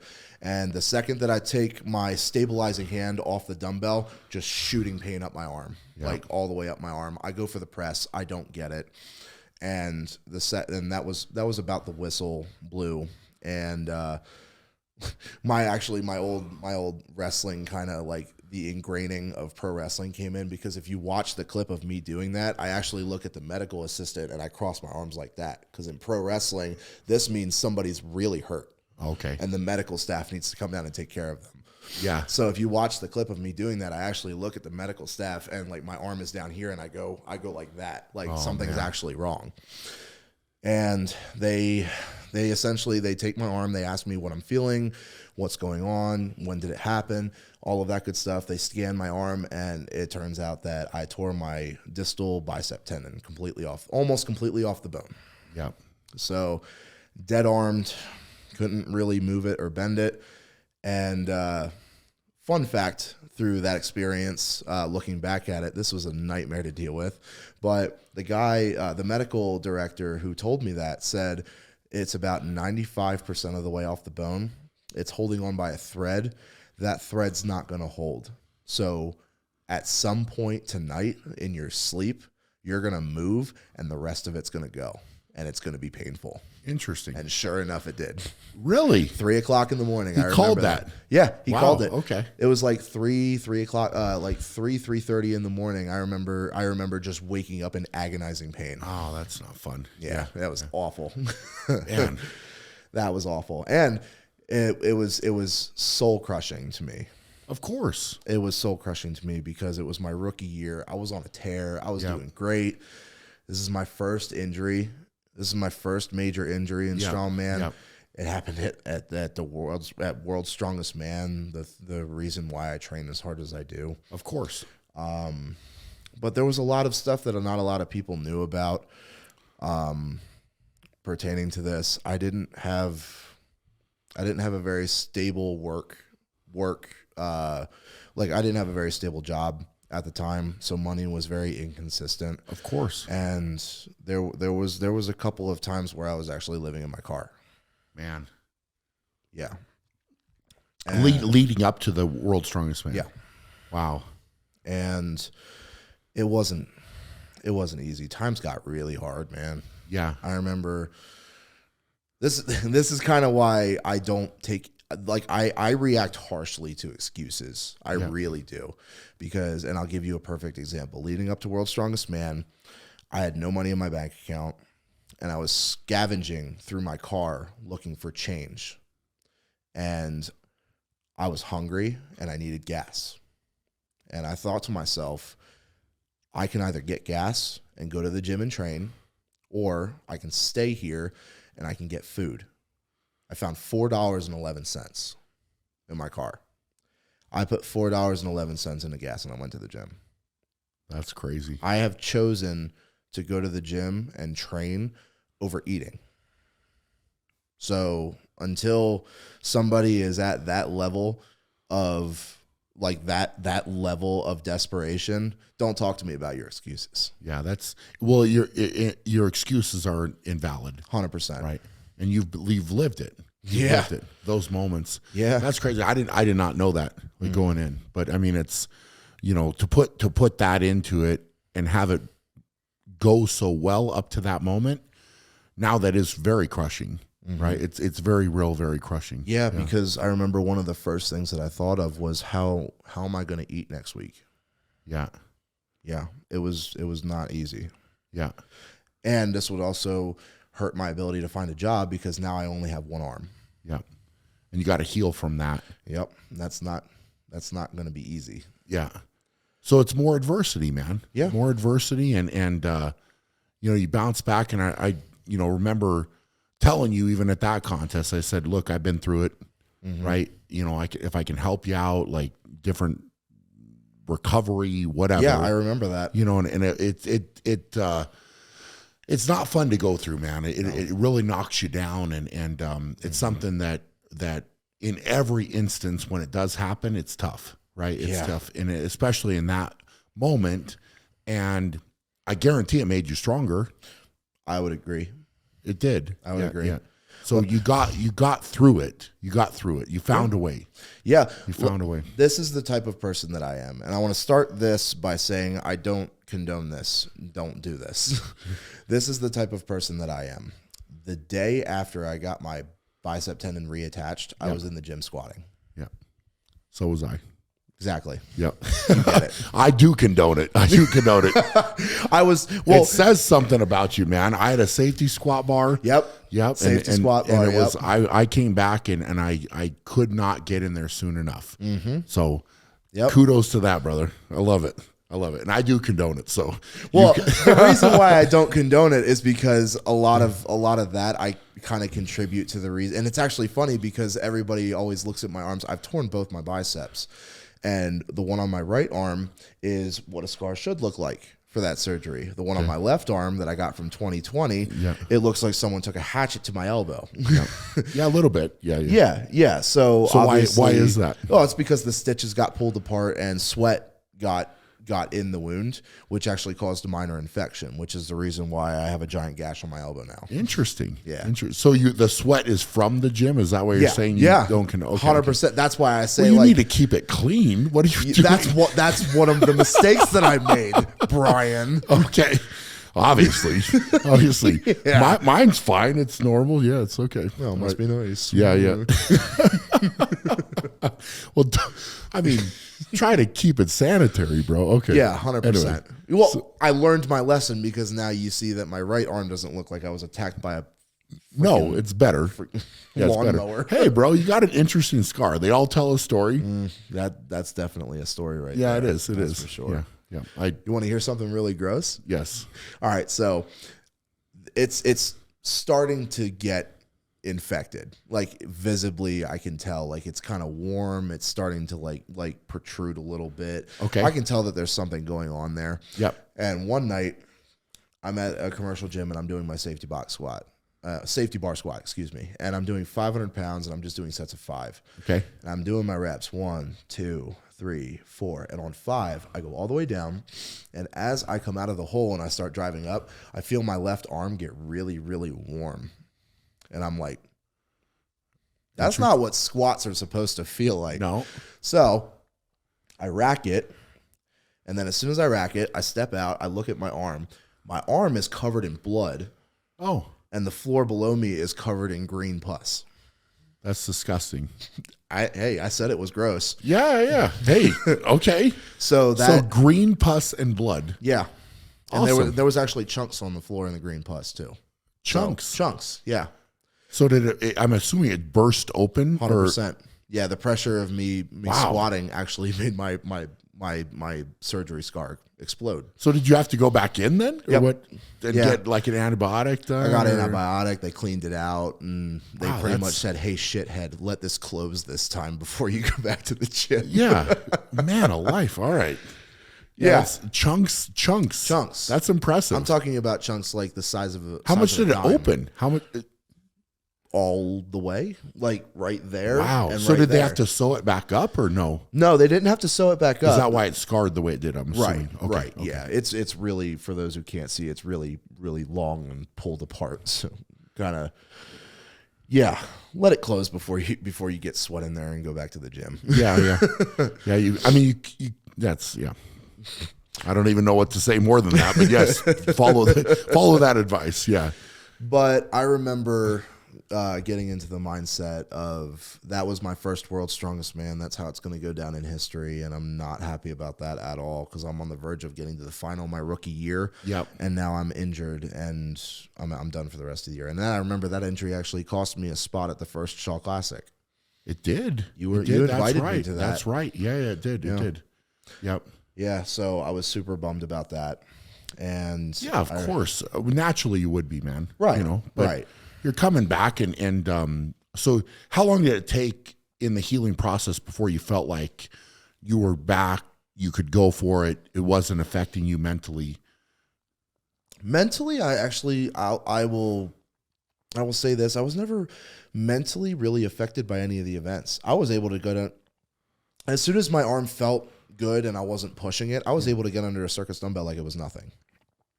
I had no problem. Mental block about it at all. I really didn't. When did you feel like you were strong again after, I mean, how many, was it I want to say 6 months or something? Oh no, I want to say it took about 3 months.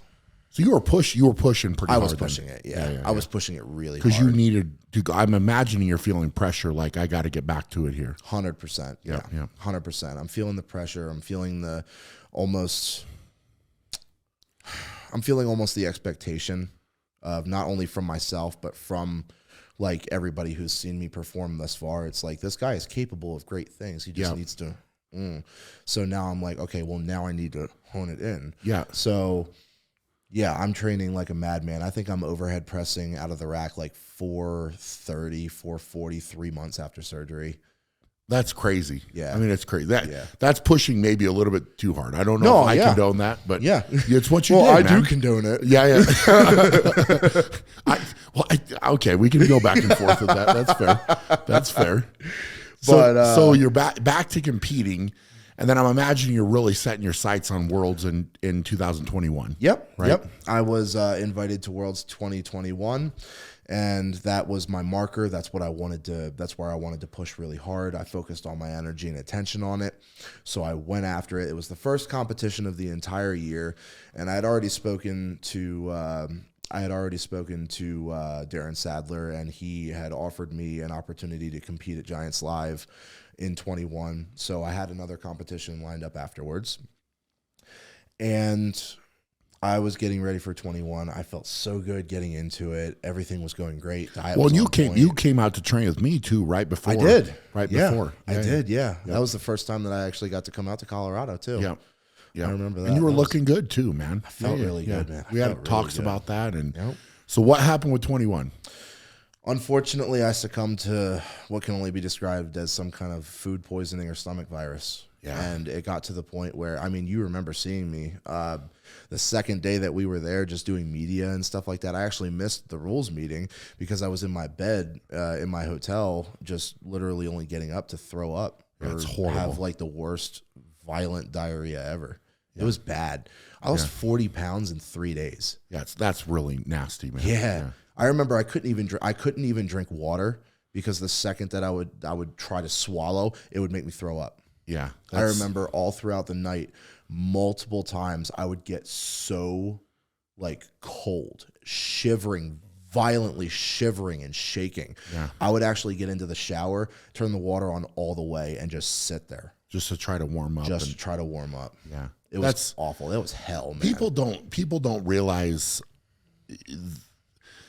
Well, I think people do realize you feel like crap. Mm-hmm. Now you're trying to compete at the highest level of strongman. Not a good combination. No. There was multiple different people. I had judges, other competitors, people coming up to me going, "I'm amazed that you're not getting hurt doing this." Yeah. Because you're dehydrated now. I was dehydrated. I was belief. super pale and white. I was super deflated. Like I felt like crap the entire time I was there. Yeah. And I remember just thinking to myself, did I really just get screwed at Worlds again? Yeah. Like really? Yep. And I remember that putting such a chip on my shoulder. Totally. That made me so angry because now people are starting to doubt my capabilities and abilities. And like, you can only tune so much of that shit out, and it'll catch you on a bad day eventually. Yeah, And it'll of course. get to you. It'll eat at you. Yeah. And people are starting to doubt my abilities, and they're starting to question whether I belong on the circuit at all or at Worlds, and it just fucking eats at me. If you look at it, man, it's the man in the arena, right? Like it's so easy to cast judgment, to point a finger at somebody that's doing something, that's going after it, right? And those people that are on the sidelines that are never in the game, yeah, they are the ones that say things, right? And they're also the ones that are never ever going to step between those lines and put themselves out there to fail or to succeed.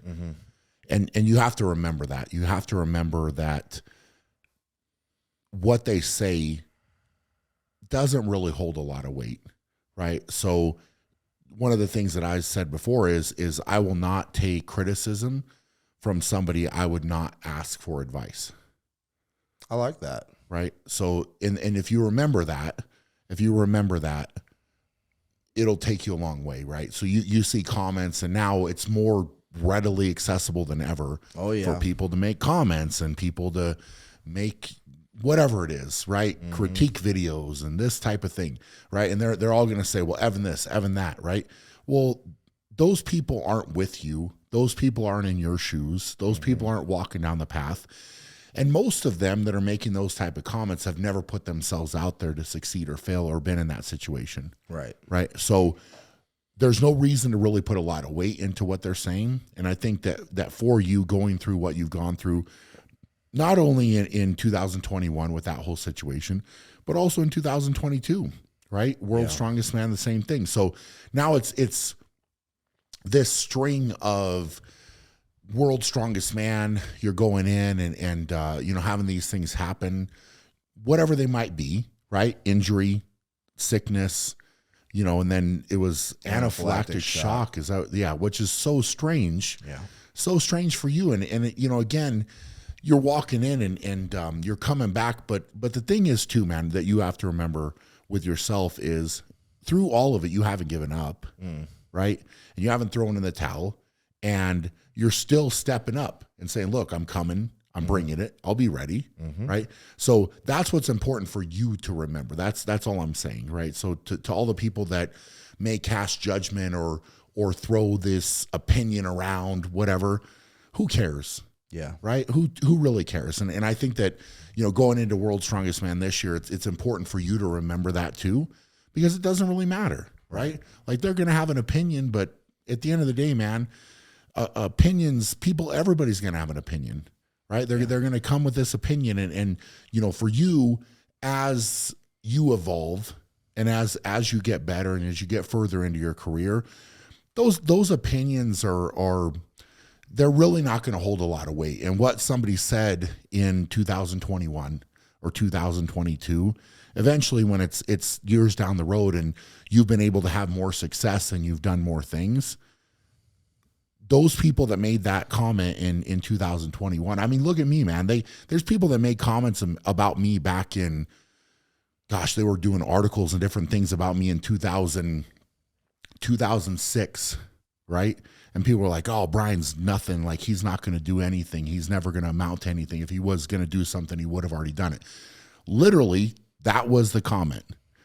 I would love to talk to that person now. You see what I'm saying? Yeah. Like, and what would they say now? What would that person say to me now? They wouldn't have anything to say. Right. Because I've not only have I proved it again and again and again, right? So you have that same opportunity in front of you. And I know I'm going off on a little tangent. No, please. But, for you, that's it's important for you to remember that, as you're going through this in your journey, because we're all going to have ups, we're all going to have downs. And that's part of competition. It's part of what makes it so great, man. It's these stories and the journey that you go down and the power that you draw from that. And it's also what motivates you will motivate other people too, right? So you draw on that motivation, and you know, it's only going to make you more hungry. And then when you do have the success, all of this is going to make it more worthwhile, because you had to go through these speed bumps and through these obstacles and through these challenges to get there, right?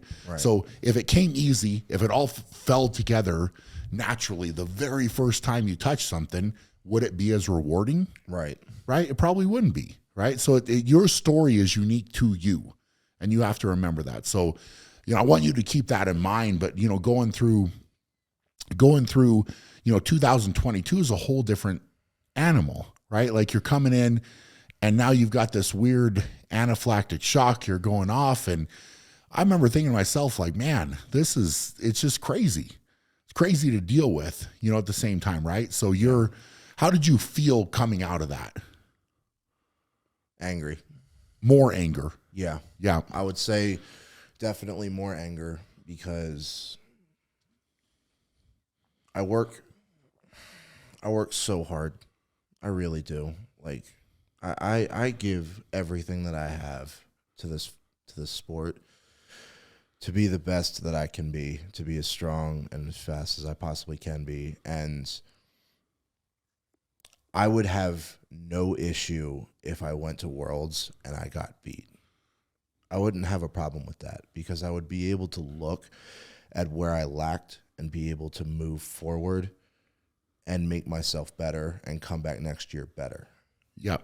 The part that eats at me and the part that makes me resentful and upset is I feel like every time that I've had the opportunity to compete at World's Strongest Man, I've never been able to showcase my ability and to put all of my hard work and sacrifice on display. That's the part that really eats at me the most. I get discredited all of the time because of things that happen to me outside of my control. Yep. At Worlds. If I got beat, I'm more than happy to shake the guy's hand who beat me, say congratulations, and then just go back to the drawing board and make myself better. But to show up to something that I've dedicated my entire life for and worked so hard and sacrificed so much, I've lost girlfriends, I've lost jobs, I've been homeless, I've been starving, I could tell the emotion. I love it, man. But here, okay, listen to me, right? All of that, what you have to think right now is, what is in your control right now? Because you have gone through that, and this, what I'm seeing right now, I like, because you can channel that and you can bring it, right? You can bring it to the table. But what's in your control at this moment? Right? So none of that's outside of your control, and you're exactly right. So coming into World's Strongest Man this year, you now have a new opportunity, but all of that you're just mentioning, right? The injury, the sickness, and the anaphylactic shock, all of that the last 3 years, right? None of that now is within your control at this very moment, which is a good thing. So what is in control is right now your attitude, which you're bringing the attitude, your effort, you're bringing that to the table. All of your performance this year is still within your control. It's still, that story has yet to be written. You see what I'm saying? So I love where you're going with this. I'm getting fired up talking to you, which is great. But it's like you can channel that. You can channel that, and that's what I would love to see you do, is channel it into, yes, what you're bringing to the table, but channel it into a spot where you're moving forward. And because that's not going to define you, right? That's what you have to think is all of that past stuff. That's ultimately not going to define you. And anybody that's saying any of that, just like what I just said, doesn't matter, because your next chapter is still to be written.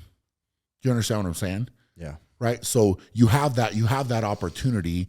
And you have sacrificed all of that, and it has made you stronger, because everything that we all go through, and I've had and this is not about me, I want you to have the platform to talk about you and what you've gone through, but I've gone through very hard things too, right?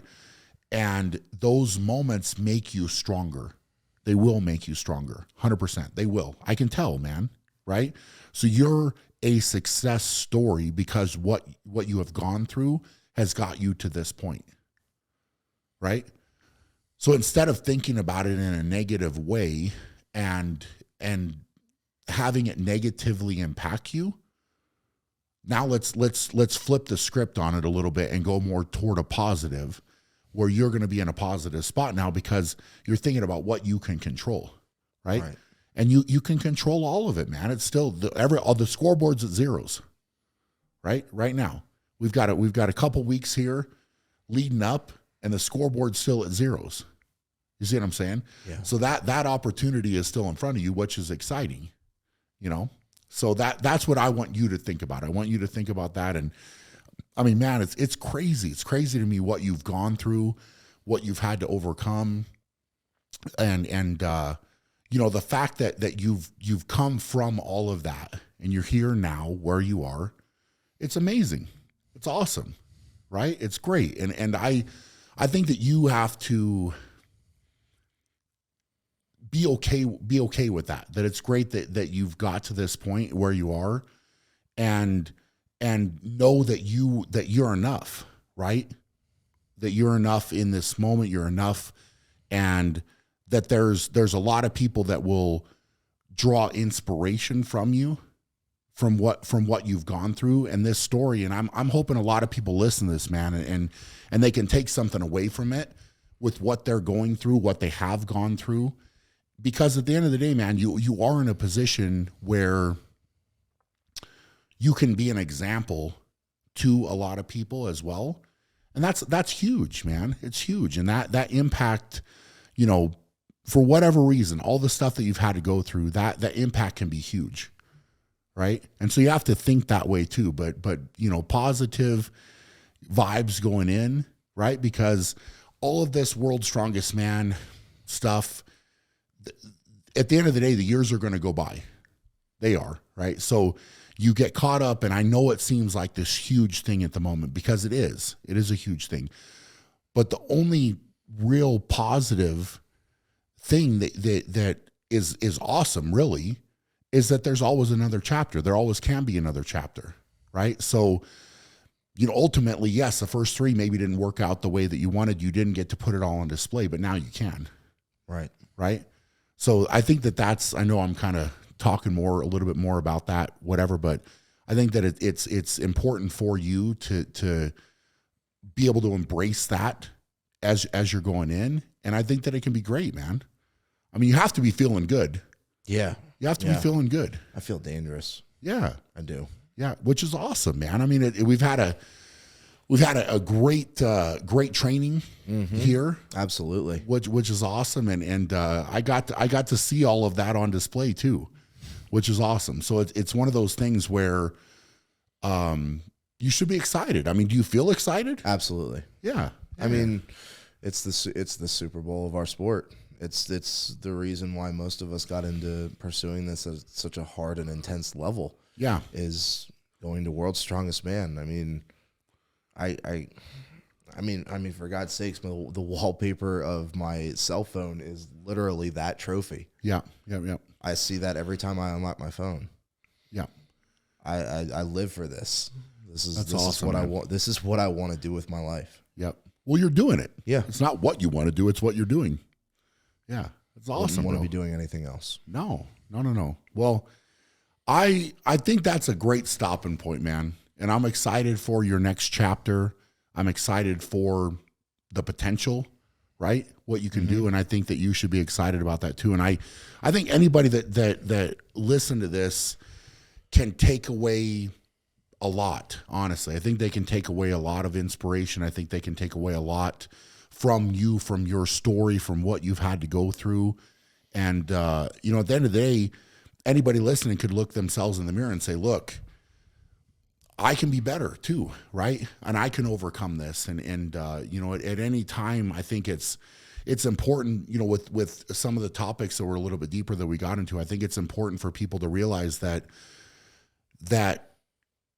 you can always find a way to get through the toughest moment and flip it and turn it into a positive. Yeah. You know, and I think that speaks volumes about you, man, because you haven't given up even in the very, very hardest moments that you've gone through, and you've overcome a lot, man, you know, and it's beautiful. It's beautiful. I love it, bro. I love it, love it, love it. So we've got to get you to sleep. Yeah. This might be the record for the latest podcast.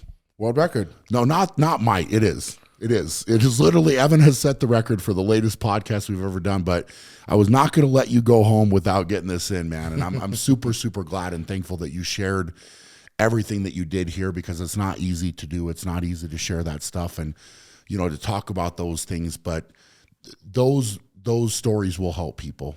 They'll help people, man. And I'm thankful that you talked about it, bro. Oh, I appreciate the opportunity.